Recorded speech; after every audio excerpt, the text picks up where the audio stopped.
Olá pessoal, eu sou a doutora Laíse e bem-vindos ao canal de todos que apreciam Medicina de Excelência. Neste capítulo vamos explorar os sons refletidos transformados em imagens no monitor. Então vem comigo! No capítulo anterior, vimos o que acontece com as ondas ultrassônicas quando elas viajam no interior do nosso tecido.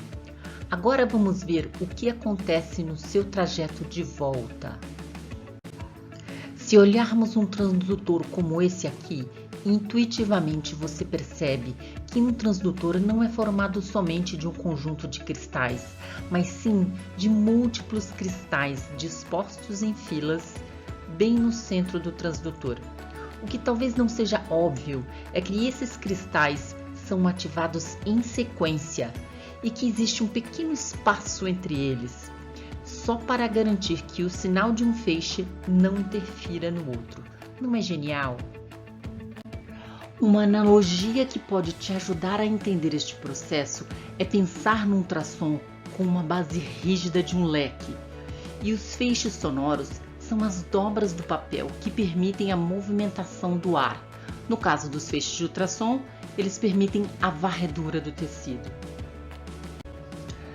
Agora imagine que cada dobrinha do leque, melhor dizendo, do feixe ultrassônico, tem uma largura de meio milímetro, inicialmente estreito na base e mais largo nas extremidades.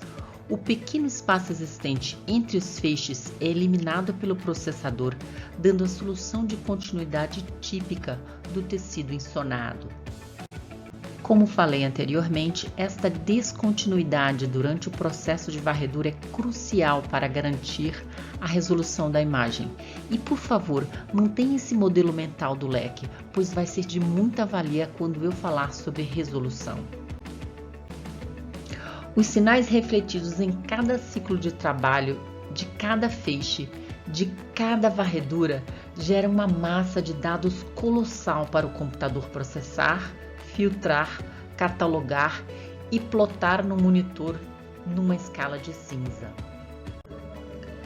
Tudo isso acontece tão rápido que as imagens são vistas em tempo real, permitindo não apenas o diagnóstico de pacientes críticos, como também a realização segura de procedimentos como acesso vascular, pericardiocentese de urgência e muitos outros.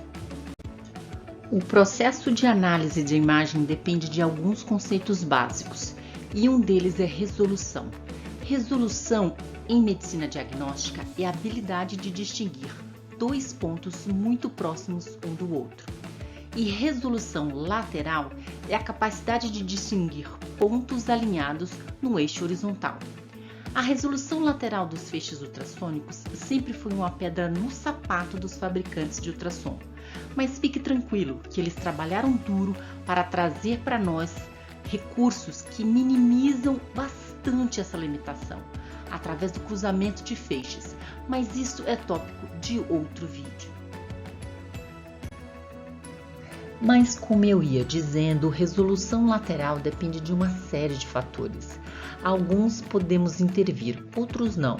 Por exemplo, a quantidade de linhas de varredura são definidas pelo fabricante. Importante. Lembra quando te falei sobre as dobras do leque? Estreitas na base e largas na ponta?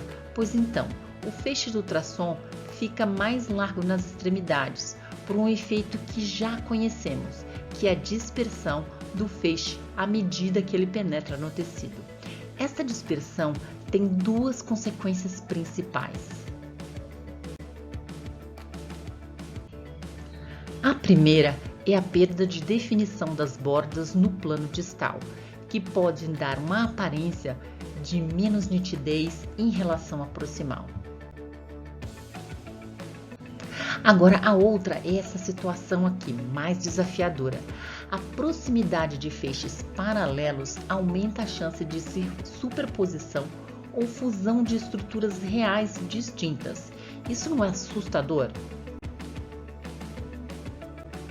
Para que exista uma boa resolução lateral, é necessário que exista pelo menos um feixe de ultrassom livre de ecos entre dois objetos bem próximos. Isso previne que sinais de estruturas vizinhas sejam falsamente plotados no plano horizontal do seu monitor. Uma estratégia disponível na maioria dos equipamentos é ativar os cristais de forma a angular o feixe, reduzindo a dispersão do mesmo num ponto específico. A este recurso denominamos de foco. Equipamentos à beira-leito fazem isso automaticamente para reduzir o trabalho do já sobrecarregado emergencista. Equipamentos maiores têm um ou vários focos manuais ajustáveis à necessidade do especialista. Em resumo, foco aumenta a resolução lateral. Resolução axial é a capacidade de separar um ponto na frente do outro no plano de varredura. A diferenciação destes pontos nada tem a ver com a largura do feixe, e sim com o PRF. Isso você já sabe o que é, pois se não sabe, pode assistir o capítulo 2 do vídeo de princípios físicos. Este tipo de resolução tem a ver com o tempo de pausa do transdutor para criar um espaço que permite a diferenciação de objetos enfileirados. Alto PRF é conseguido com feixes de ondas curtos, ou seja, de alta frequência, o que incorre em maior resolução.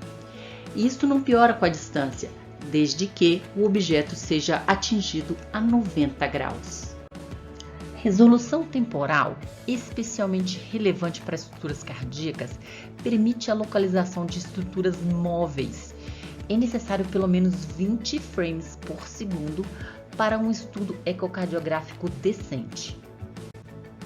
A resolução temporal aumenta quanto menor a quantidade de informação a ser processada pelo computador. Por isso, reduz a largura do setor e a profundidade ao mínimo necessário, pois isso ajuda muito.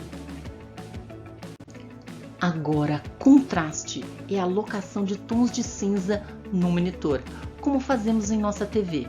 Algumas vezes precisamos de mais contraste ou menos tons de cinza, especialmente em procedimentos guiados. Outras vezes, o que queremos mesmo é analisar todas as texturas do tecido, como a do fígado, por exemplo. O ultrassom pode ser bem mais sedutor para trabalhar com 256 tons de cinza, não apenas 50.